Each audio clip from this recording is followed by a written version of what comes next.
אם השם לא יבנה בית, שום לא בואי נבואי, אם השם לא ישמור יגיד, שוב שוקת שוימי, אם השם לא יבנה בית, שום לא בואי נבואי, אם השם לא ישמור יגיד. On est arrivé, Boker Tov, Shalom. Hier on est arrivé, on a vu que on a vu le principe que les récipients, pourquoi ils ont pas tenu au début de la création, parce qu'il n'y avait pas d'éveil d'en bas, il n'y avait pas d'homme pour participer, c'est-à-dire il n'y avait pas un voulu, un engagement d'en bas. Donc ça fait que les récipients, ils ont pas tenu. C'est-à-dire le principal des récipients se fabrique par l'éveil d'en bas. L'éveil d'en bas, ça veut dire que la personne, elle veut la chose et elle s'engage, elle le fait. Ça s'appelle éveil d'en bas. Donc ça manquait principalement. Et le fait qu'il n'y avait pas ça, ça fait que les récipients, ils n'ont pas tenu. Les récipients du monde, ils ont craqué. Donc ça, bien sûr, Rabbi Nathan, il apporte surtout à notre niveau individuel, savoir que quand il n'y a pas d'éveil d'en bas, alors nos récipients à nous aussi, ils ne tiennent pas. C'est-à-dire on a les récipients qui craquent le fait qu'il n'y a pas d'éveil d'en bas. Ki adayin lo haya shum olam veshum bnei adam sheikablu malchuto. Parce que comme le monde n'existait pas, c'est-à-dire qu'il n'y avait pas d'homme pour recevoir la royauté d'Hachem.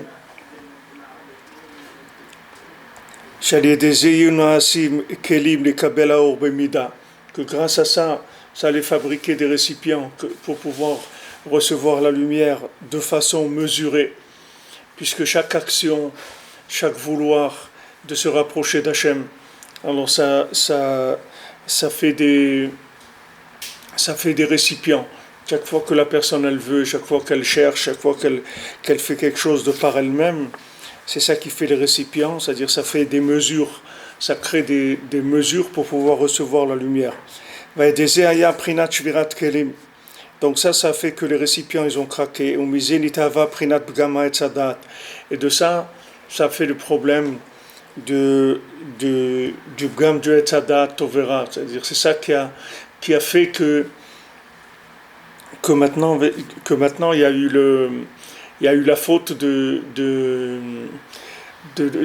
manger de l'arbre de la connaissance du bien et du mal. C'est devenu un problème parce que c'est pas un problème essentiel, c'est-à-dire c'est pas un problème intrinsèque de la chose elle-même, puisque maintenant Shabbat ça devait être permis, et non seulement permis mais une mitzvah.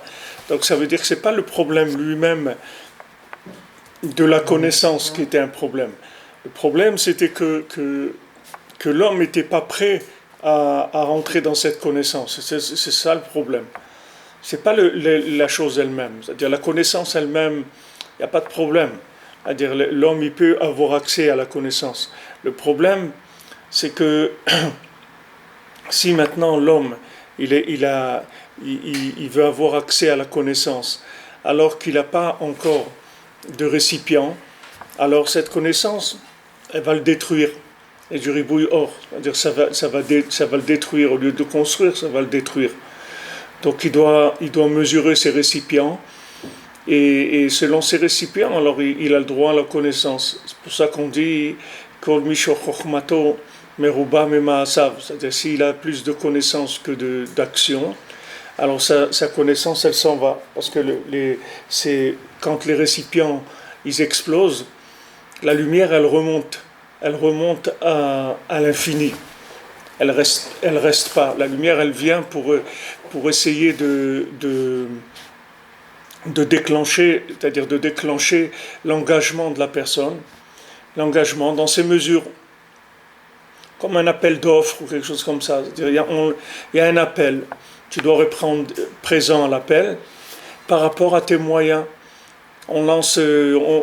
L'État il lance des actions, par exemple, une vente d'actions, une vente d'actions je sais pas, des chemins de fer, quelque chose comme ça. Il fait 100 000 actions, il les met sur le marché. Ok, alors les gens, ils vont acheter, un il va acheter 3, un il va acheter 200, un il va acheter 5000, chacun selon ses moyens, il va acheter des actions. C'est pareil, Hachem il envoie de la lumière. Il n'envoie pas de la lumière pour que tu prennes toute la lumière. Il envoie de la lumière pour que tu prennes ce que tu peux. Il y a des gens, ils vont prendre qu'avec cette lumière, ils vont se lever pour aller faire la prière. D'autres, ils vont faire la tzedaka. D'autres, ils vont monter en Israël. D'autres, ils vont se marier. D'autres, ils vont aller dans une yeshiva. D'autres, chacun, il va utiliser cette lumière-là par rapport à ses récipients, c'est-à-dire sa capacité d'engagement. Mais la lumière, elle ne vient pas pour que l'homme il l'utilise de façon démesurée. C'est-à-dire, elle vient pour que l'homme il a fait. Alors maintenant, quand l'homme maintenant il s'est engagé et qu'il utilise la lumière de façon mesurée, c'est-à-dire selon ses midotes à lui, alors la lumière, elle reste. La lumière, elle reste. Maintenant, si l'homme il veut prendre trop de lumière, c'est-à-dire qu'il n'y a pas de récipient, en ce moment-là, la lumière, elle repart. Comme les actions. C'est-à-dire maintenant, lui, il dit, ouais, j'achète 100 actions, 200 actions. Maintenant, il n'a pas les moyens de payer. Alors, ça retourne à l'État, c'est tout. Alors, la lumière, elle remonte. Et la personne, elle reste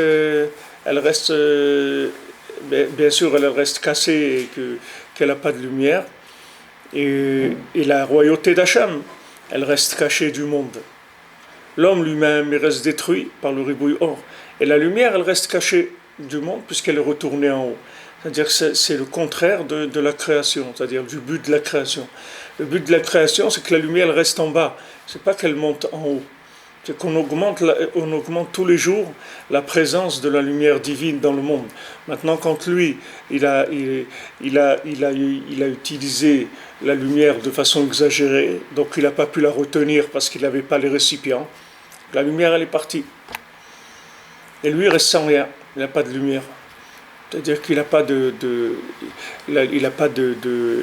vitalité, là, puisqu'on a vu ici que la lumière, ça se définit par la vitalité. C'est-à-dire il n'y a pas de triout, il n'y a pas de vie. C'est pour ça que ça s'appelle Orlat Lev. Ça fabrique l'Orla du lèvre parce que c'est l'anti-vie, c'est l'anti-alliance, c'est l'anti-naissance, c'est l'anti-procréation. Puisqu'il a voulu prendre une lumière qui dépassait ses récipients. On voit même dans la halakha quelque chose d'extraordinaire dans les halakhot, dans les brachot. C'est que si par exemple tu plantes des herbes, des herbes qui se mangent, je ne sais pas quel genre tu plantes du persil par exemple. Alors maintenant si tu veux manger le persil, tu fais Boruperi Adama. D'accord? Maintenant s'il y a une herbe sauvage qui pousse, elle est très bonne, mais c'est une herbe sauvage qui pousse toute seule. Tu fais chez Akol, tu fais pas Adama. Pourquoi? Parce que tu n'as rien fait pour qu'elle pousse. Il n'y a pas de vouloir de l'homme. Donc c'est chez Akol. On ne peut pas rentrer dans Adama. Adama, c'est trop précis comme bénédiction pour elle. Du fait que maintenant il n'y a pas eu le vouloir de l'homme, qui n'a pas fait un acte pour planter cette herbe, qui n'a pas voulu que cette herbe elle existe, elle est poussée, c'est une herbe sauvage, alors elle reçoit la bracha minimale pour la consommation que chez Akol. Bien que ce soit Adama, qu'elle est poussée de la terre.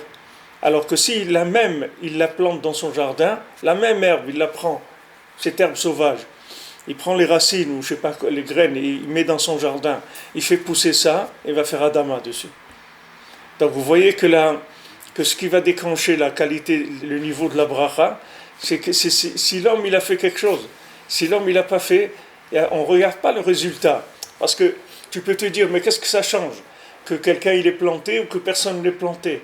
Sauf maintenant, je mange de l'herbe et cette herbe-là, je suis né, c'est-à-dire je tire un plaisir, c'est bon, ça me nourrit, tout ce que tu veux. Non, on ne regarde pas ça.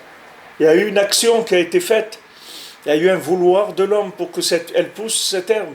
Il n'y a pas eu, tu ne peux pas faire Adama. Adama, c'est un niveau de révélation d'Hachem qui est plus raffiné que chez Akol. Donc ça demande un engagement humain. Sinon, ça ne marche pas.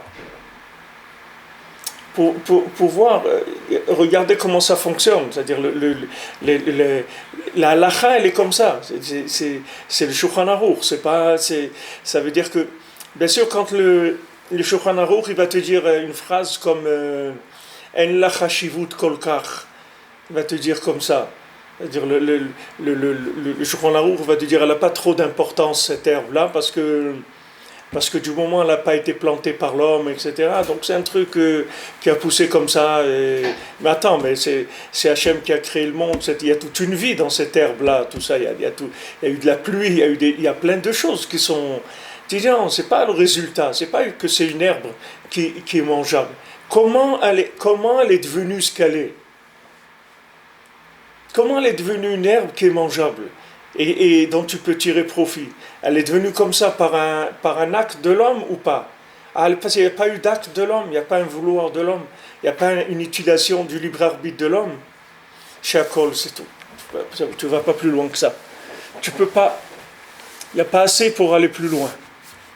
Tu comprends? Donc ça, c'est valable pour tout. Pour nous tous, pour comprendre comment ça marche à Avodat Hashem. Tu veux pas, ça te parle pas, t'as pas envie de faire la chose, tu vis pas la chose, ça donne rien. L'action, elle donne rien. Parce que voilà, tu as une action, tu as une herbe, tu as tout. Et c'est exactement la même chose que si tu l'avais poussé. Tu vois même pas, quand tu vois l'herbe, tu sais même pas. Qu'est-ce que c'est sauvage, tu fais chez Akol, c'est tout. C'est-à-dire que l'homme, du moment où il n'a pas un lien avec la chose, qu'il n'a pas travaillé pour la chose, qu'il n'a pas fait un effort, qu'il n'a pas eu un vouloir, qu'il n'a pas attendu quelque chose, alors la chose, elle n'a pas de révélation d'Hachem. Elle est très très faible dans son niveau de révélation. C'est-à-dire le niveau de révélation, il est par rapport au niveau de Bechira. C'est pour ça que je vous ai dit hier, plus la personne elle a un effort de libre arbitre, plus son action, elle est constructive au point de vue révélation de la royauté divine. C'est-à-dire, plus tu es dans une difficulté à faire la chose, c'est-à-dire que t'es tiraillé entre les deux, mon cœur balance, comme dit Avraham Avinu, il est à la porte, il ne sait pas s'il rentre ou s'il sort.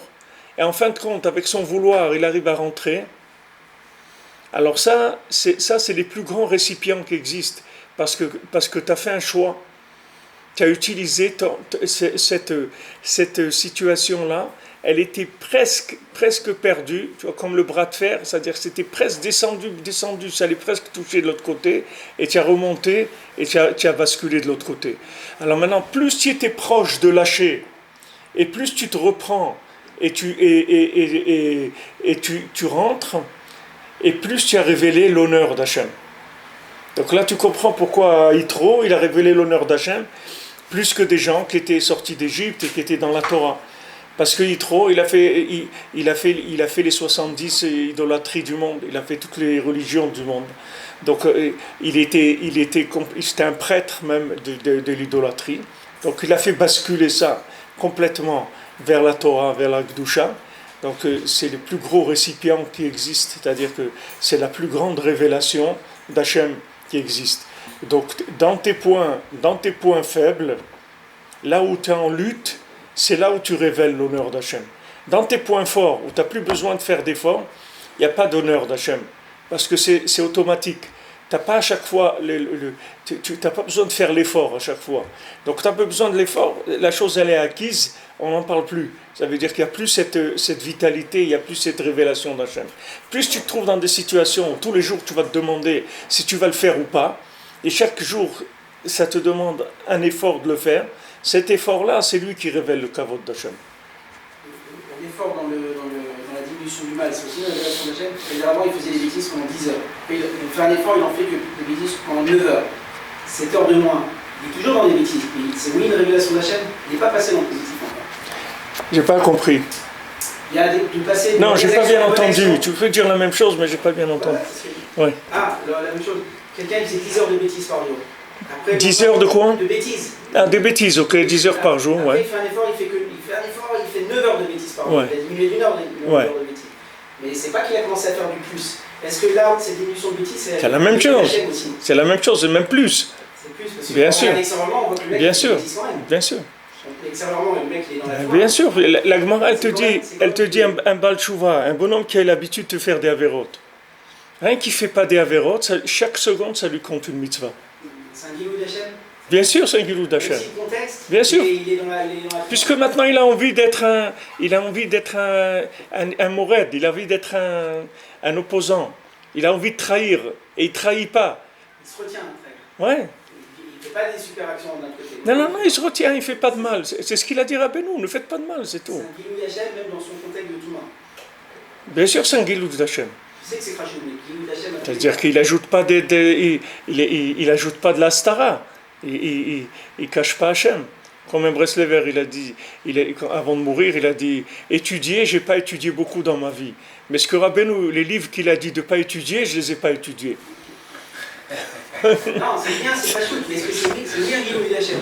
Bien sûr, ça s'appelle Gilou d'Hachem. Je me dis juste le vouloir, même s'il ne le fait pas, c'est juste le vouloir intérieurement, ça y est, déjà, ça compte. Oui, bien sûr, rien que s'il veut, ça compte. C'est Vadaï. Non, mais lui dit maintenant, quelqu'un il fait des bêtises, maintenant il va se retenir un petit peu. Bien sûr, là il s'engage. C'est ce que je vous ai dit, c'est-à-dire quelqu'un... Je sais que c'est grand, mais est-ce que c'est un guilou d'Hachem? C'est-à-dire quelqu'un il fume 2 paquets de cigarettes par jour, il fume une cigarette en moins, ça s'appelle Gilou d'Hachem.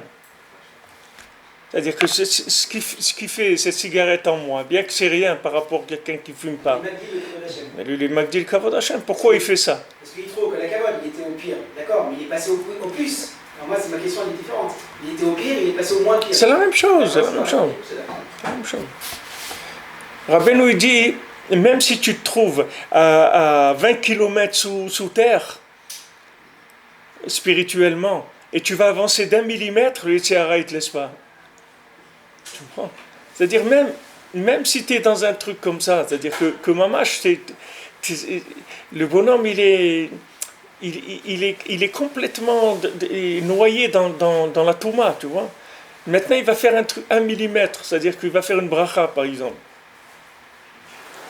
Et il dit, mais attends, à quoi ça sert de faire une bracha? Regarde, tu fais rien, tu manges pas kasher, tu fais pas Shabbat, tu fais pas les tefilines, tu vis dans la Touma, tes trucs, tout ça. Ça sert? Non, tu vas voir que même cette bracha, le Yitzhara, il te laisse pas faire.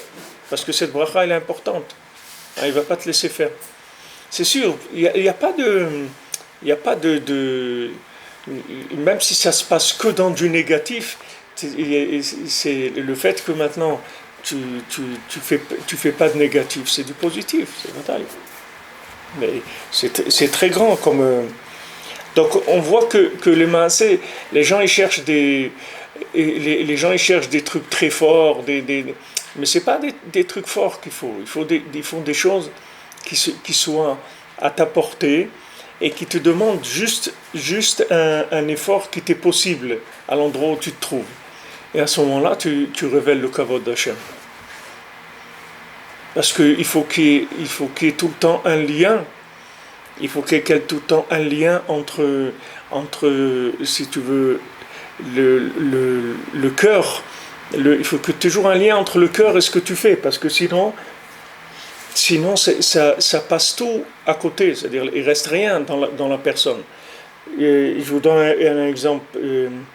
Rabbi Nathan, il dit dans Yememo Aranat, il dit comme ça, il dit quand Rabbeinu il est nistalek, alors Rabbi Nathan il devait trouver quoi faire. Qu'est-ce qu'il va faire maintenant? Qu'est-ce qu'il va faire avec le Nyan de Rabbeinu? Rabbeinu il n'a pas laissé de testament. Il n'a pas dit avant de mourir clair, vous allez faire ça et ça et ça et ça et ça. Il n'a pas dit. Mais Rabbi Nathan, il s'est rendu compte que oui, Rabbeinu, il a tout dit, mais il n'a pas dit sous forme de testament. Il a dit, pendant les 5 dernières années de sa vie, il a mis tout en place. de venir à Ouman à Rosh Hashanah une fois qu'il va être décédé, de tout ce que Rabbeinu il a donné comme tzava, c'est-à-dire comme il n'a pas donné sous forme de tzava, sous forme de testament, il a donné de façon que par des allusions pendant des années comme ça. Alors Rabbi Nathan il dit tous les enseignements de Rabbeinu ils sont dans mon cœur. Et Rabbi Nathan il dit ils sont dans mon cœur et ils coulent sans arrêt, c'est des nouvelles sources, c'est-à-dire ils coulent à nouveau tout le temps. Ils sont nachal nové en mekor chorma, c'est-à-dire tout le temps il y a des nouvelles sources qui coulent de ces enseignements qui sont dans mon cœur. Et c'est de ça que Rabbi Nathan il a sorti tout le Likutei Halachot et qu'il a été mekarev les gens, il a fait tout ce qu'il a fait comme travail. Les maaseh, les gens ils s'étonnent pourquoi ils n'ont pas de renouveau dans la Torah, pourquoi ils n'ont pas ils comprennent pas de nouvelles choses, etc. C'est parce que la Torah, elle est pas munachat, elle est pas posée dans leur cœur, elle est posée dans leur cerveau. Et le cerveau, il est mort, le cerveau. Le cerveau, c'est pas une matière qui fait vivre les choses. Le cerveau, c'est comme si tu prends un ordinateur, tu prends un programme, et tu prends un disque dur. Le disque dur, il est fait pour stocker des informations. Le programme, il est fait pour travailler. C'est-à-dire, quand tu as un programme, tu ouvres une image, tu ouvres un film, tu ouvres un truc, tu mets un titre, tu vas travailler sur la chose, parce que c'est un programme. Mais le stockage d'informations, il sert que par rapport à un programme, sinon il ne sert à rien. C'est-à-dire que le cerveau, c'est juste un intermédiaire pour pouvoir faire rentrer les choses dans ton cœur. Mais si elle ne rentre pas dans ton cœur, les maaseh, tu ne vis pas la Torah. Tu ne la vis pas. Donc après, il ne faut pas t'étonner que c'est difficile, que tu as un Yetzirah d'un niveau très bas. Tu vas voir même des petits-enfants, ils ont un Yetzirah moins grand que toi. Tu dis, mais je ne comprends pas, des trucs. C'est normal, c'est pas dans ton cœur. Donc elle ne vit pas la Torah. Si la Torah n'est pas dans le cœur, elle ne vit pas. Mais si elle est dans le cœur, alors elle est connectée. Alors à ce moment-là, c'est une source de vie permanente. Vous voyez, dans Vaïtranan, pourquoi c'est écrit Vaïtranan Lachem, Vaïtranan Moshe Lachem, Ba'et Haï, les morts. C'est écrit Ba'et Haï, comme Rabbeinu dit dans la Torah Lamed Dalet, ce qui est en rapport avec ton cœur à ce moment-là. Ça veut dire que maintenant, Moshe Rabbeinu, il vivait pas des choses, il priait pas des choses qui étaient des informations qui étaient stockées dans son cerveau. Qu'il avait fait une analyse et il avait vu qu'il lui manque ça et ça et ça. Donc il dit bon, puisqu'il me manque ça et ça, alors il faut que je prie pour avoir ça. Puisque maintenant il me manque que je vais pas rentrer en Eretz Israël, donc il faut que je prie pour ça. Non. Mon cher Rabbeinu priait que s'il lui manquait dans son cœur Eretz Israël, pas dans sa tête. C'était pas le résultat d'un calcul. C'est ça Ba'et Haï. C'est-à-dire que c'était lié avec tout le positionnement du moment. C'est pas quelque chose qui était comme ça. Il faisait une analyse et il disait bon, maintenant il me faudrait ça et ça et ça. Donc il demande à Hachem donne-moi telle chose et telle chose. C'est pas comme ça que ça marchait. Il priait toujours des choses qui étaient dans son cœur à ce moment-là. Donc il était d'abord il avait des choses dans son cœur, il ressentait des choses, et il était attaché avec ce qu'il avait dans son cœur, pas ce qu'il avait dans son cerveau. Dans ton cerveau, il peut te manquer plein de choses. Il peut te manquer que tu n'es pas Moshe Rabbeinu, tu n'es pas Rabbi Shimon Bar Yochai, tu n'es pas Rabbi Akiva, tu n'es pas tous les tzadikim qu'il y a dans le Sefer Shemot HaTzadikim. Il peut te manquer tout l'argent du monde, il peut te manquer toute la prière du monde, il peut te manquer tous les enfants du monde, il peut te manquer toutes les maisons, il peut te manquer plein de choses dans ta tête. Mais dans ton cœur, il n'y a pas beaucoup de choses qui te manquent. C'est sur ça que tu dois prier.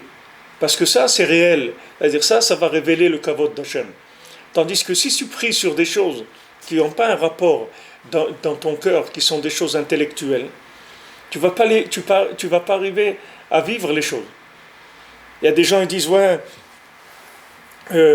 moi voilà, je me suis rapproché de Breslev et j'ai connu Rabbi Nachman, c'est bien et tout. Maintenant Maintenant, je vais me débrouiller, je vais me construire avec les livres, je vais étudier tous les livres de Breslev, et voilà, comme ça, je vais me construire ma vie avec Breslev, etc. Mais tu ne peux pas construire comme ça. Parce que Breslev, il y a une transmission qui se fait.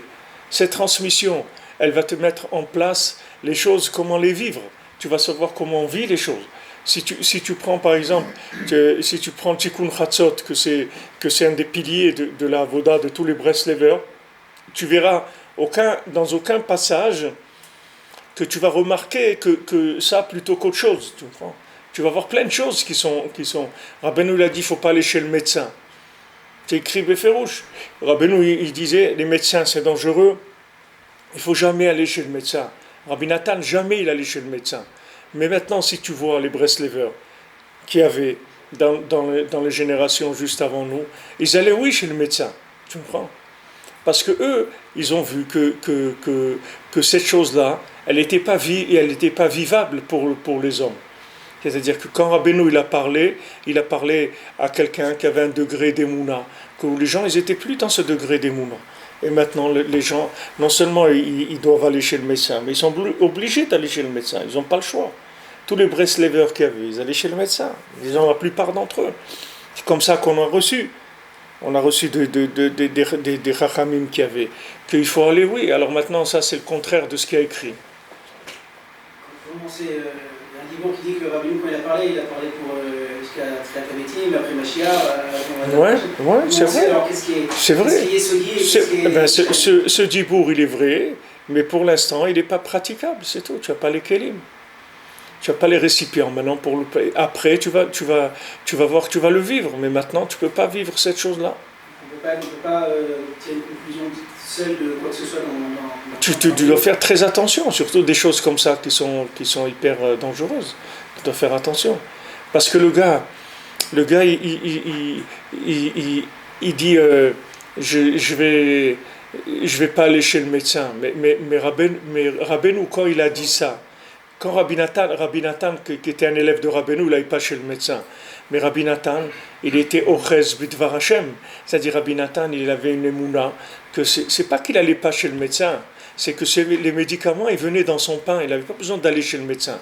C'est-à-dire que les médicaments, ils venaient dans son pain, parce qu'il avait un tel attachement à Hashem. Il avait un tel niveau de paroles saintes, que ça faisait que au lieu que maintenant l'ange qui fait guérir dans le médicament, il vient dans le médicament, l'ange il venait dans son eau, dans son pain. C'est pas c'est pas qu'il soignait pas, c'est qu'il n'utilisait pas le même système. Il utilisait la tfila avec la émouna, et il était à la madrega que cette tfila elle était tout de suite répondue. Et donc c'est comme ça qu'il guérissait. Mais c'est pas qu'il faisait rien du tout. C'est pas qu'il faisait rien du tout. Donc il y a une aptitude, c'est tout. Il y a des choses que tu n'es pas apte.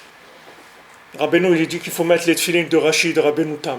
Maintenant, si tu as 11 ans, tu ne peux pas mettre les tefilines de Rachid Rabbeinu Tam, parce qu'il faut que tu aies la bar mitzvah.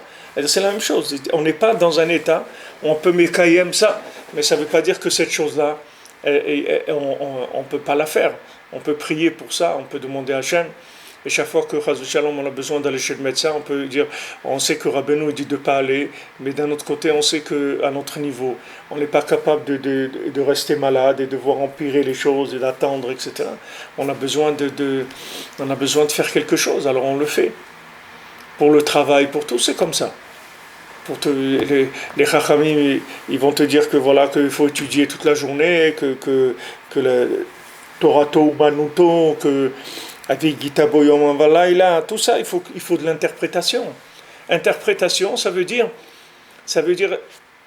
adapter ça au récipient de la personne. C'est ça ce que ça veut dire interprétation.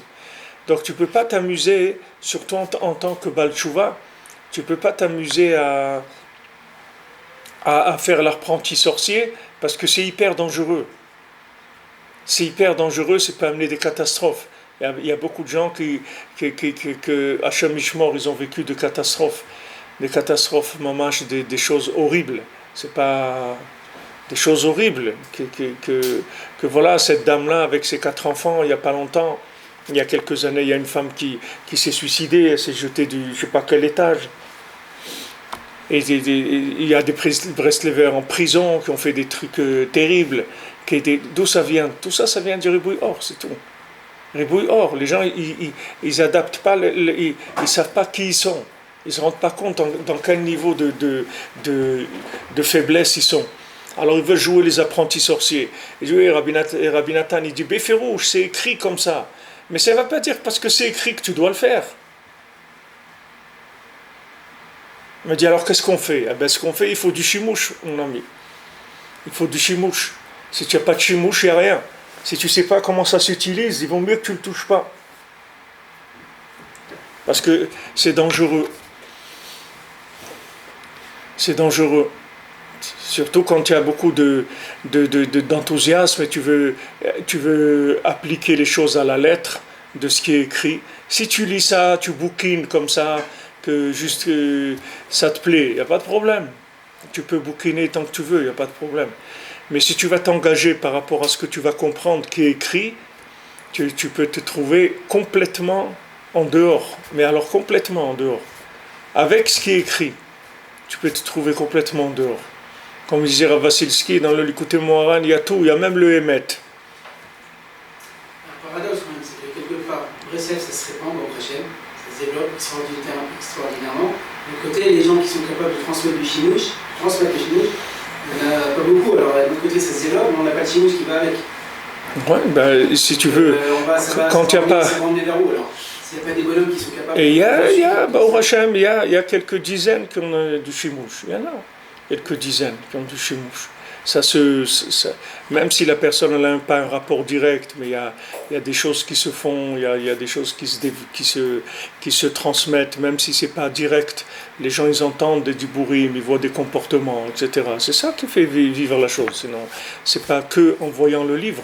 Qu'en voyant ce qui est écrit dans le livre, si tu prends le Likutei Tfilot et tu fais tout ce qu'il dit là-bas Rabbi Nathan, tu peux te trouver sur l'Himalaya. Il y a des dosages. Il y a des dosages, il y a des choses un petit peu, il y a des choses beaucoup, et il y a des choses rien. Et pourtant c'est écrit, et pourtant tu le fais pas. Et c'est écrit, et tu le fais pas. Rabbi Nathan, il fait des tfilotes pour trouver le tzaddik ador. Alors les gens ils vont dire, tu vois bien, d'abord il y a un tzaddik dans la génération. Et en plus, c'est pas sûr que c'est Rabbi Nachman, puisque lui-même, il le connaissait quand même, il prie pour trouver le tzaddik ador. Ou bien il te dit dans l'Likutei Moharan, il faut aller chez le tzaddik à Rosh Hashanah. S'il veut dire viens chez moi, il dit viens chez moi à Rosh Hashanah. Pourquoi écrit dans l'Likutei Moharan, il faut aller chez le tzaddik à Rosh Hashanah? Maintenant, si on ne te dit pas que quand Rabbeinu dit le tzaddik, il parle que de lui, et quand Rabbi Nathan dit pour trouver le tzaddik ador, ça veut dire trouver Rabbeinu. Parce que même si Rabbeinu, il a vu quoi de Rabbeinu? Il a vu ce qu'il a vu. Mais de Rabbeinu, il y a des milliers de choses à voir. Rabbeinu, il a écrit le Sefer HaGanuz, le livre qui est caché. Le livre caché, Rabbi Nathan, il dit que c'est le livre le plus haut que Rabbeinu il a écrit. Et Rabbeinu, il a dit, Mashiach, il dira un pérouche. Il expliquera ce livre-là. Mais pour l'instant, il est caché. Il est là, mais il est caché. Il n'y a personne qui l'a. Il n'y a personne qui peut dire qu'il s'est levé encore un fou pour dire voilà, j'ai trouvé le Sefer HaGanuz. Il n'y a pas de... Peut-être qu'il va y en avoir un qui va le trouver. Il va te dire qu'il va trouver un livre de Picsou. Il va dire qu'il a trouvé le Sefer. Peut-être un fou va se lever comme ça. Et pour l'instant, il n'y a pas. Il n'y a personne qui a encore dit ça de Sefer HaGanuz. Rabbeinu, il a caché ce livre-là. Et ce livre-là, il est très très élevé. Et ce livre-là, Rabbeinu, il a écrit 5 ans avant de mourir. Et en sachant qu'est-ce que c'est 5 ans de Rabbeinu, tu peux imaginer, tu peux même pas imaginer, mais tu peux voir qu'il y a quelque chose que tu comprends pas du tout, c'est-à-dire du niveau où Rabbeinu il est arrivé. Parce que Rabbeinu, il avançait chaque seconde. Donc imagine-toi qu'il a écrit ce livre-là, que ce livre-là, le monde, il pouvait pas le supporter. Et il a été obligé de le cacher. Et il n'y a que Mashiach qui l'expliquera. Et après ça, Rabbeinu l'a vécu 5 ans encore. Alors tu peux un petit peu voir où on se trouve par rapport à ce que c'est le Inyan du Rebbe. Alors c'est vraiment à prendre avec beaucoup avec des pincettes, il faut faire très attention. Maintenant voilà, regarde, je vous ai dit, moi j'étais à la yeshiva, on étudiait, c'est normal, tout le monde. Quelqu'un, il est jeune, un bachour, il est à la yeshiva toute la journée, c'est normal. Maintenant, on vient, Rav Levi Yitzhak qui dit arrête tout de suite, sors de la yeshiva, va travailler. Alors maintenant, voilà, tu te trouves devant un truc. Ou c'est lui qui a compris, ou c'est moi qui ai compris. Moi, d'après ce que je vois qui est écrit, Rabbeinu, j'ai pas vu qu'il dit il faut sortir de la yeshiva pour aller travailler. Ok. Lui, il te dit sors tout de suite de la yeshiva, va travailler. Et ton travail, il est plus que ta Torah. Quand tu vas travailler, c'est plus que quand tu es au Beth Midrash. Tu comprends quelque chose? Tu comprends rien? Mais 40 ans après, tu vas comprendre. 30 ans après, tu vas comprendre. Il vaut mieux que tu comprennes et que tu le fasses et que tu comprennes après, plutôt que tu ne le fasses pas et que tu comprennes après que tu aurais dû le faire. Tu comprends? Parce que Rabbi Nathan, il dit là-bas, dans cette sikha que je vous ai dit, dans Yememo Aranat, il dit ça, combien de gens, leur Rav, il leur a dit des choses, ils n'ont pas compris ce qu'il disait. Et ils l'ont compris des années après, ils ont commencé à comprendre la chose. Alors maintenant, quand tu vois un Breslever, il a 80 ans, 85 ans, toi tu as 20 ans, et tu dis, mon ami, arrête tout de suite là. Arrête, va travailler 8 heures par jour. Alors tu te dis, ou lui ou moi. C'est-à-dire, il y a où j'ai rien compris du tout. Ou j'ai compris, ou j'ai rien compris. C'est-à-dire, ou c'est lui qui a compris, ou c'est moi qui ai compris. Tu vois, si tu es un petit peu intelligent, tu te dis, écoute, lui il est d'Oman, il a 80 ans, il n'a jamais raté Chatzot, il fait de Bodedou tous les jours, il finit le chasse tous les ans, et trucs et tout. C'est un homme de Torah, c'est un Breslever qui a connu Avraham Ben Nachman, tout ça. Donc c'est sûr qu'il sait plus que moi. Ah, maintenant je ne comprends pas ce qu'il dit, c'est pas grave, je n'ai pas compris, mais je vais le faire. Mais sinon, comment tu vas grandir? Avec quoi tu vas grandir? Tu vas mettre la Torah dans des récipients qui sont abîmés. Tu vas prendre des récipients de Baudelaire et de Jimi Hendrix et de Clint Eastwood, et là-bas tu vas mettre la Torah. Et avec ça, tu vas trouver qu'est-ce que tu vas faire dans la vie. Tu ne peux pas. Tu as besoin de recevoir des choses qui sont prêtes à l'emploi, dans lesquelles tu ne vas pas rentrer de la réflexion. Donc il y a besoin, c'est quelque chose qui est indispensable, c'est que comme ça qu'on peut avancer. Parce que là on n'a pas de danger de ribouille hors, puisque les choses elles sont déjà adaptées à notre niveau.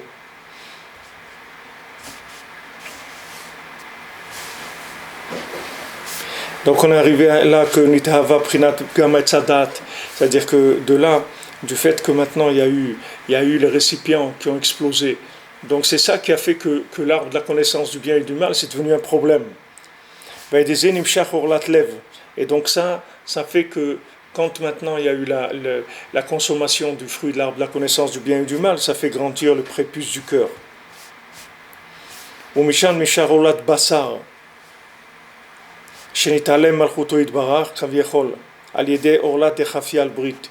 maintenant ça entraîne que la royauté d'Hachem elle se cache, et qu'il y a un prépuce qui couvre l'alliance et qui bouche le cœur et qui bouche l'alliance. C'est la même chose, c'est-à-dire ce prépuce qui se met sur le cœur et qui se met sur l'alliance, c'est la même chose. C'est un parasiteur, c'est un truc qui empêche de capter les ondes de l'infini. C'est pour ça que tu peux vivre dans ce monde toute ta vie sans savoir qu'il y a Hachem dans le monde.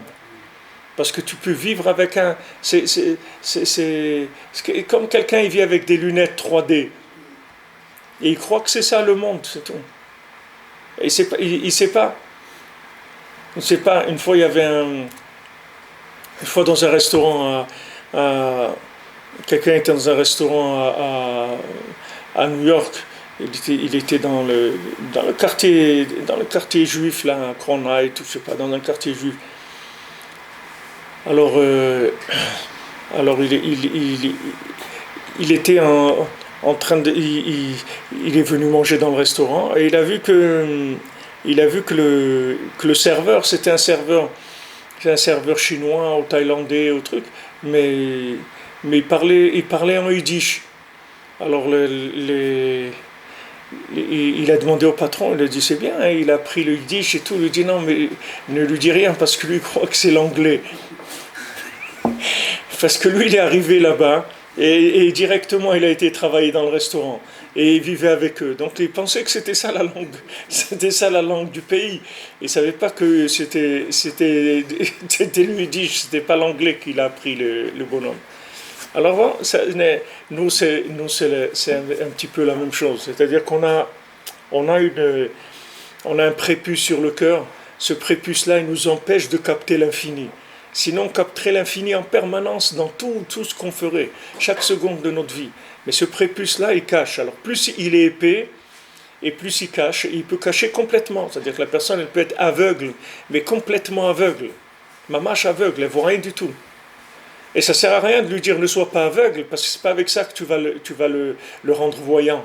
Il faut que tu l'aides à enlever le prépuce. Il faut que tu aides à enlever le prépuce qu'il y a sur le cœur. Et comme on a vu, qu'est-ce qui fabrique ce prépuce-là? C'est le ribouille or. Le ribouille or, il voile la personne d'Hachem. C'est-à-dire, il voile Hachem à la personne. C'est-à-dire que l'individu, il voit moins Hachem. Il voit moins Hachem. Il y a des gens qui sont rapprochés de la Torah, qui ont fait tchouva, ou bien qui se sont convertis, qui sont venus en Eretz Israël, et tu vois qu'ils souffrent ils souffrent d'une grande astara, c'est-à-dire ils sont ils sont à la limite de tout lâcher, etc., parce qu'ils n'arrivent pas. Eh ben, ces gens-là, il vaut mieux qu'ils retournent en Chutz La'aretz. Il vaut mieux qu'ils retournent en Chutz La'aretz, qu'ils aient une vie sociale normale. Il met une petite casquette, un truc, il va au café, il va un truc, il reprend un petit peu, si c'est un artiste, il se remet dans les milieux des artistes, tout ça, pour arriver à prendre la lumière de façon dosée, qu'il puisse vivre avec Hachem. Oui, on peut faire ça ici. Hein? On pourrait pas revenir en arrière, mais en restant en Eretz Israël. C'est difficile, c'est-à-dire en Eretz Israël, tu te demandes à quelqu'un qui va habiter dans un endroit extrêmement religieux, maintenant d'aller habiter au centre de Tel Aviv, tout ça, c'est un petit peu difficile. Des fois, la personne, même ça, c'est trop pour elle. Même Tel Aviv, c'est trop pour elle. Des fois, les gens, ils ont les récipients qui sont brûlés. Hein, des fois, c'est trop. Alors, il vaut mieux reprendre à zéro et reconstruire, c'est tout. Vous avez pas dit plusieurs fois qu'on s'engage, on ne peut plus revenir en arrière? Ça dépend dans quoi. Quand tu es un père de famille, tu peux plus revenir en arrière. Parce que tu as une famille. Mais quand tu es tout seul, tu peux revenir en arrière, pas de problème. Si maintenant tu vois que tu vas craquer, allez, tu reviens en arrière. C'est normal. N'importe qui te dira ça. Du moment où tu vois que c'est trop, il vaut mieux revenir en arrière et reprendre à un niveau dans lequel tu vas être... Rien n'empêche quelqu'un d'être... Voilà, notre ami Aurélien et tout qui est à Paris, il fait beau des doutes, il va au café... Il s'installe dans une terrasse de café, il prend un petit café, il met des lunettes de soleil, il fait son heure d'Idbo des doutes. Et après, il rentre chez lui, non? Alors, il n'y a pas de... Tu peux te trouver à la terrasse d'un café à Montmartre ou Saint-Michel, ou ce que tu veux, et tu fais ton heure d'Idbo des doutes. Et ton heure d'Idbo des doutes, elle est nifla meod. Et Hachem, il a beaucoup de simcha. Il a beaucoup plus de simcha que tu fasses ton idbo des doutes au boulevard Montmartre, que tu la fasses à Jérusalem en train de râler, en train de maudire le jour où tu es né, tu comprends? Il n'y a pas de connexion. C'est-à-dire que c'est de la orla. C'est-à-dire chaque fois que la personne est dans ribouille or, elle met plus de orla sur son cœur. Elle s'aveugle de plus en plus. Elle s'aveugle de plus en plus, comme si tu prends de la lumière, tu prends une ampoule 1000 watts, mets-la devant tes yeux et marche avec ça tout le temps. Tu vas voir que tu vois rien du tout, tu vois rien. Et la personne, elle devient mamache aveugle, de la lumière, du trop de lumière. Donc ça, c'est la Orla qui dit, ça c'est qu'elle est chafi al-brit. Al-ken, yifshar letaken zot. Le'achnia levatel la Orla de chafi al-brit, ki im al yadenu daika. C'est pour ça que maintenant, on ne peut enlever ce prépuce qu'il y a sur le cœur, sur l'alliance, que par nous-mêmes, c'est-à-dire par notre effort à nous. Valken Adam Tsarir Tikkun. Comment j'ai été à Midrash? Pour ça que l'homme, il a besoin d'un tikkun, il a besoin d'être réparé. Parce que c'est impossible de faire le tikkun que par nous-mêmes, c'est-à-dire la réparation, si vous voulez, la préparation, la finalisation de l'homme, elle ne peut se faire que par lui-même. Hachem, il a fait tout le travail qu'il y avait à faire pour que la chose elle soit apte à pouvoir fonctionner. Mais maintenant, c'est à l'homme de se parfaire. C'est à l'homme de parfaire le monde. C'est à l'homme de se parfaire lui-même. Alidé Prinat Itaruta Liltata, par l'éveil d'en bas. Ki efshar sheye nivra maoul min hashamayim. Parce que c'est impossible de naître sans le prépuce. Que tu naisses déjà, que tu as eu la Brit Mila. Dainu sheye prinat itgalut atara, sheye prinat itgalut malchut min hashamayim. C'est-à-dire, on ne peut pas révéler la couronne, que révéler la couronne, ça veut dire révéler la royauté d'Hachem. Min hashamayim, le roi, il ne peut pas être roi et en même temps être le sujet qui vote pour lui. Il faut que ce soit le peuple qui élise le roi. Le roi ne peut pas s'élire lui-même. Sinon, c'est de la dictature, c'est pas de la royauté. C'est de la dictature, ça ne s'appelle pas de la royauté. La royauté, il faut que ça soit l'homme qui choisisse de couronner le roi. Donc le lien de la priya dans la Brit Mila, c'est-à-dire le fait qu'on révèle la Tara, qu'on révèle la couronne, ça, il n'y a que l'homme qui peut faire ça. Parce que c'est son but à lui, c'est de révéler le bien qu'il y a dans le monde, c'est-à-dire de révéler Hachem. C'est que comme ça qu'Hachem il sera connu. Hachem il ne sera pas connu sans vouloir de l'homme et sans action de l'homme par rapport à ce vouloir. Il ne peut pas être connu par lui-même, de par lui-même. Il peut se présenter, mais il ne peut pas être connu de par lui-même. Donc tu vois que le ribouille or, c'est la même chose. C'est des gens, ils veulent qu'Hachem il se révèle tout seul. Ils ne veulent pas qu'il participe. C'est-à-dire ils prennent une lumière très élevée. Comme ça, ils disent, voilà, wow, ça va être super, on va faire ça. Comme ça va être super. Mais ce n'est pas ça qu'Hachem il veut. Hachem il veut que là où tu es, tu le révèles. Comme tu es là, maintenant. Avec toutes tes mesures, c'est comme ça qu'il veut que tu le révèles. Pas un truc démesuré, parce que dès que c'est démesuré, tu le fais se cacher plus que ce qu'il était caché jusqu'à maintenant. C'est le contraire que tu fais.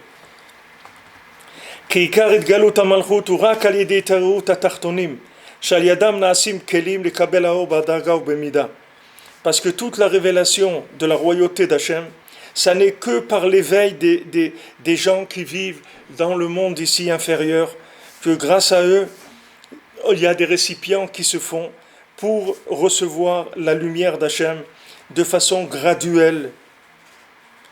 Hadarga, dans le mot, il y a vous voyez, dans le mot Hadarga, c'est graduel. Le mot grade, il est dans le mot Hadarga.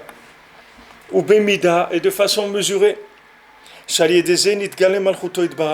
ça va révéler la royauté d'Hachem. Mais d'en haut, c'est impossible. Tu comprends? Donc c'est exactement le même problème au niveau individuel, mais pas shoot. C'est-à-dire quand tu prends trop de lumière, ça veut dire que les khatrila, tu prends quelque chose que tu ne vas pas manger. Tu as les yeux plus gros que le ventre. Tu mets dans l'assiette des choses et tu ne vas pas les manger. Pour ça qu'ils conseillent les gens de ne pas aller faire les courses quand tu as faim. Pourquoi? Parce que quand tu as faim, tu vas acheter des choses que tu n'as pas besoin, parce que maintenant tu as faim. Alors tu vas remplir le chariot parce que tu as faim. Et maintenant tu fais l'expérience. Tu manges d'abord, tu vas faire tes courses, tu vas voir que tu vas acheter moins, parce que tu vas acheter ce que tu as besoin. Mais si tu vas quand tu as faim, tu vas acheter plein de trucs, parce que chaque truc ça va te réveiller l'envie de manger. Donc tu vas acheter des saucisses, des trucs, des thons, des poissons, plein de trucs. Maintenant de tout ça, qu'est-ce que tu vas manger? Un truc, c'est tout, tu as plus faim. Mais maintenant comme tu es dans un état affamé, alors tu vas acheter beaucoup de choses que tu n'as pas besoin, les mains assez. Ben, c'est exactement ce qu'on est en train de vivre, parce que Rabbi nous dit qu'on est affamé, parce qu'on est à la fin. Et à la fin FIN et la fin FAIM, on est dans les deux fins. C'est là, comme on dit, c'est la fin de la fin. C'est-à-dire que, et maintenant, il y a une accélération énorme qui se fait. Il y a une accélération énorme. Je me souviens toujours, j'étais étonné quand je rentrais chez moi, que je revenais de France, ou encore même quand je revenais, du Canada, qu'il y avait 7 ou 8 heures de vol. Je voyais comment la dernière demi-heure, la dernière heure, c'était ce qui était le plus insupportable.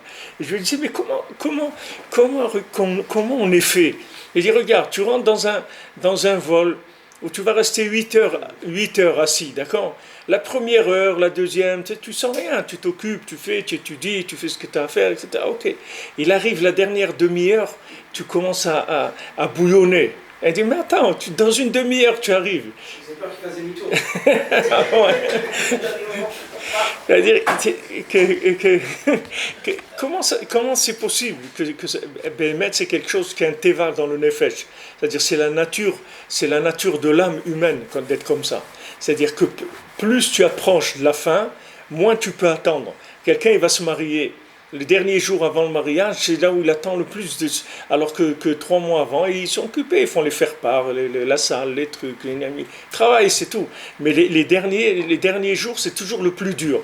Alors Rabbeinu dit que ce principe-là, il est dans la Géoula. Comme maintenant, on est à la fin, et que Béhémet, on est des âmes qui attendent leur réparation depuis très longtemps. Donc on a une envie d'être réparé qui est très très forte. Et il y a une attraction aussi comme la pesanteur qui est très très forte à la fin. Parce que c'est la fin, il y a une force d'attraction. C'est pour ça que tu peux plus attendre. Parce qu'il y a une attraction très très forte qui se fait à la fin. Donc cette force d'attraction se fait sur nous. Donc il faut faire très attention au ribouille or. Parce que la force d'attraction elle est très très grande. Il ne faut pas faire attention aux forces d'attraction, il faut toujours regarder quelles sont nos capacités. Il ne faut pas faire attention à l'attraction, parce que l'attraction, elle va être très très forte. C'est-à-dire, on va être attiré, on va vouloir manger le monde, on va vouloir tout faire. Tout faire, ouais, ça, je vais faire ça, je vais étudier, je vais prier, je vais faire comme ça, je vais jeûner, je vais aller au cotel, je vais rester là-bas 24 heures sur 24, je vais faire des... T'as envie de faire plein de choses, mais c'est la force d'attraction de la tchouva qui te fait ça. Mais toi, tu dois dire, attends, qu'est-ce que je peux faire de façon qui soit un éveil d'en bas, pas maintenant l'attraction qui se fait par en haut. Qu'est-ce qui est ma participation vraie à moi, qui est mon éveil d'en bas? Parce qu'en fin de compte, celui qui est dans le ribouillor, il n'a aucun éveil d'en bas. Tu comprends? Puisqu'il est en train d'utiliser la lumière comme elle est d'en haut. Donc il ramène le monde à ce que Hachem reste en haut. Et il lui reste en bas. C'est le principe de la Vodazara. C'est-à-dire le principe de la Vodazara, c'est qu'il dit qu'il y a Hachem en haut, mais en bas il y a besoin d'Avodazara. C'est-à-dire il y a besoin d'adorer une idole ou un truc, parce que Hachem il ne peut pas vivre en bas. Les Ovdei Avodazara ils disent Hachem il est en haut, et le Ham Israël il dit Hachem il est en haut, il est en bas surtout pour nous. Il est en bas et il est en haut. Donc nous on cherche Hachem en bas, c'est-à-dire on s'engage à faire des efforts par rapport à nos récipients. C'est là où on va construire les choses. Aval milemal alevad efshar, d'en haut c'est impossible. Kiviechol, les galot malchuto idbar. On ne peut pas révéler la royauté d'Hachem d'en haut. Qui est beprinat ribouille or, mais achar she'en kalim shlemim, parce que ça va être ribouille or, puisqu'il n'y a pas de récipient. On prend Hachem d'en bas, on essaie de remonter avec. Oh non, on prend Hachem en bas et on tire plus de présence d'en haut vers le bas. Quand tu l'as trouvé en bas, alors ça te donne la possibilité de continuer à attirer plus. C'est ça le but. Quand on va dans la Kabbalah, le cave, ils disent le cave il rentre, et c'est cette ligne-là d'infini qui rentre dans le monde, elle est faite pour tirer d'en haut. Alors plus tu as d'éveil d'en bas, et plus tu vas tirer de la lumière infinie dans des récipients. כי עיקר התהוות הכלים שעל ידם מקבלים האור במידה שעל זה נתגלה מלכותו יתברך הוא רק על ידי התהוותה דלתתה. Parce que toute la création des récipients par lesquels on reçoit la lumière de façon mesurée, que ça va permettre la révélation de la royauté divine, c'est uniquement par l'éveil d'en bas. C'est-à-dire c'est uniquement par l'éveil d'en bas. C'est-à-dire tu ne peux pas utiliser le ribouille or pour révéler Hachem. Tu peux pas utiliser Ribouille Or pour révéler Hachem. Parce que Ribouille Or, ça correspond à Itaruta Dilela. C'est pour ça que je vous ai dit plusieurs fois que Rabbi Nathan, il dit que quand le gars, il passe le toit de la soukha à 10 mètres de haut, ça veut dire qu'il ne veut pas faire une maison provisoire. Ça veut dire qu'il veut faire une maison fixe. Ce n'est pas une maison provisoire. Alors il dit que dans la Vodat Hashem, c'est la même chose. Celui qui passe la barre très haut, c'est pas parce qu'il veut s'engager, c'est parce qu'il veut pas s'engager. Donc il va utiliser une force très très grande d'en haut pour se faire tirer par cette force-là, et lui ne rien faire. Vous comprenez ce que je veux dire? C'est-à-dire que... Il vaut mieux tout lâcher. Pourquoi tout? S'il ne veut pas faire, alors ok. Mais fais ce que tu peux. Expliquer un mécanisme. Fais un effort. D'échappatoire. Fais un effort dans ce que tu peux. Là où on est. Si tu prends quelqu'un qui est au cours préparatoire et il rentre en première année de fac, ça veut dire qu'il ne veut pas aller à l'école, c'est tout. Parce que lui, il doit apprendre à lire et il doit apprendre à écrire. Non, il ne veut pas apprendre à lire et à écrire. Tu as des balais tchouva comme ça, mais par centaines. Ils savent ni lire ni écrire. Mais s'il ne veut pas aller dans sa classe où il doit aller, Ouais. d'accord. Donc il essaie d'aller à l'université. Voilà. C'est un mécanisme d'échappatoire. Ouais. Pour justifier qu'il ne va pas y aller du tout. Ouais. Et ça, il ne faut pas faire. J'ai bien compris. Mais alors, il faut qu'il aille traîner dans la rue. Non, il faut qu'il aille à la maternelle, qu'on prépare toi. Et c'est ça qu'il ne veut pas faire, Il veut pas, c'est pas qu'il veut, il veut pas, ou il n'est pas au courant. Il n'est pas au courant, mais c'est à toi de le mettre à sa place. Il y a même des élèves qu'on fait redoubler, parce que c'est pas parce qu'ils sont pas bien, c'est parce qu'il a besoin de refaire son année pour continuer, c'est tout. Parce que l'année, comme il l'a faite, il n'a pas pu assimiler comme il faut. Il va passer dans le truc supérieur, il va se noyer. Il ne va pas pouvoir. Même les enfants surdoués, il y a beaucoup de professeurs qui sont contre de faire sauter de classe les enfants. Pourquoi le bouillard est quelqu'un qui est habitué dans un certain livre de Hachem, qui veut monter le niveau, parce qu'en fait, même là où il est, il ne supporte pas.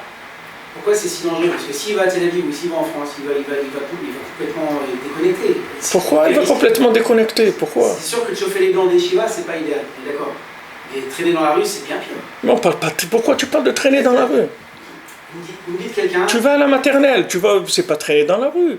Tu mets ton petit cartable avec ton chocolat, ta mandarine et tu joues avec tes copains et tu apprends à lire, c'est tout. Pourquoi maintenant tu parles de tout lâcher?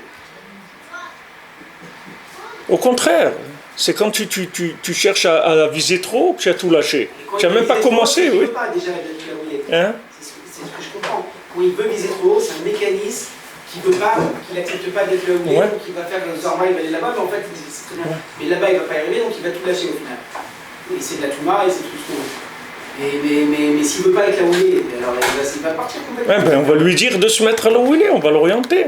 On va lui faire passer un conseil d'orientation. On va lui dire, regarde mon ami, c'est ça que tu dois commencer à faire. Qui c'est qui va dire ça? Mais c'est ce qu'on voit ici, c'est-à-dire il faut du chimouche, il faut demander. On est même ici. Tu demandes. À qui tu as demandé? Rav Levi Yitzhak, je vous dis, il disait toujours, à qui il a demandé? Ah, il n'a pas demandé, qu'il se débrouille, qu'est-ce que tu veux faire? S'il croit qu'il a compris comment ça marche. Si tu rentres dans une école, tu vois bien que n'importe qui il s'inscrit, et on regarde ces trucs, on lui dit, monsieur, vous allez aller dans telle classe. Il n'y a personne qui rentre à l'école qui choisit la classe dans laquelle il va rentrer, d'après les copains, ou d'après le tableau, ou d'après les chaises, ou d'après ce qu'il veut. On va le mettre à sa place, c'est tout. Et des fois, sa place, elle peut être en dessous de ce qu'il veut. Mais ça fait rien, c'est ça sa place.